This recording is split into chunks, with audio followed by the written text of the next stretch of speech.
সবচাইতে বড় খবর, মানারুল সরকারের পাম্প হাউস থেকে বিভিন্ন ধরনের মোট 70 রাউন্ড অবৈধ গোলাবারুদ এবং একটি দেশি তৈরি অবৈধ আগ্নেয়াস্ত্র এবং একটি অবৈধ ডাবল ব্যারেল আগ্নেয়াস্ত্র উদ্ধার করা হয়। এমনটাই জানাচ্ছেন রানীতলা থানার পুলিশ। এই মুহূর্তে সবচাইতে বড় খবর, আবারও বড় সাফল্য রানীতলা থানার। আজ সন্ধ্যায় গোপন সূত্রে প্রাপ্ত তথ্যের ভিত্তিতে রানীতলা থানার পুলিশ বাহিনী ভান্ডারা গ্রামে চাষের জমিতে অবস্থিত একটি পাম্প হাউস অভিযান চালায় রানীতলা থানার পুলিশ টিম।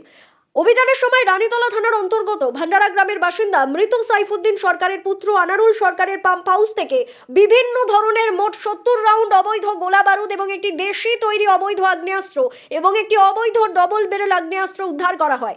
অভিযুক্ত মানারুল সরকারের বিরুদ্ধে অবৈধভাবে আগ্নেয়াস্ত্র বিপুল পরিমাণ গোলাবারুদ মজুত রাখার অভিযোগে একটি নির্দিষ্ট মামলা রুজু করা হয়েছে।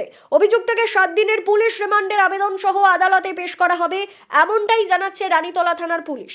এই বিষয়ে ভগবান গোলার এসডিপিও বিমান হালদার তিনি কি বলছেন শোনাবো আপনাদের। এই ভিডিওটি যারা দেখছেন ভিডিওটি শেয়ার করবেন, চ্যানেলটি লাইক করবেন আর সাবস্ক্রাইব করবেন। আই লাভ মাই ইন্ডিয়া, মেরা ভারত মহান।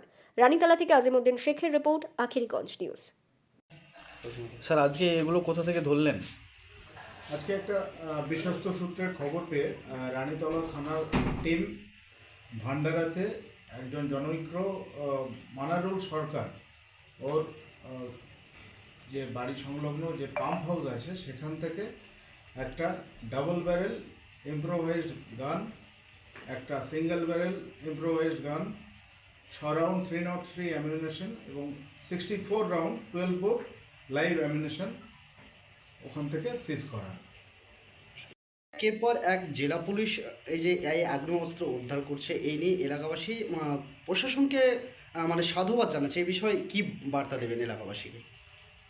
এটাই বলবো, আমরা মাননীয় এসপি স্যারের নেতৃত্বে আমরা পুলিশ সম্প্রদায় আমরা এলাকার সেফটি সিকিউরিটি এনশিওর করতে তৎপর। আমরা প্রোঅ্যাক্টিভলি যত ফায়ার আর্মস আছে, বম আছে, সেগুলো আমরা সিজ করব এবং এলাকার সেফটি সিকিউরিটি আমরা এনশিওর করব।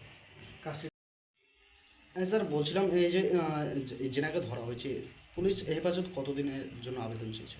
আমরা লর্নেট কোর্টের কাছে 7 দিনের পুলিশ রিমান্ডের প্রেয়ার দেবো।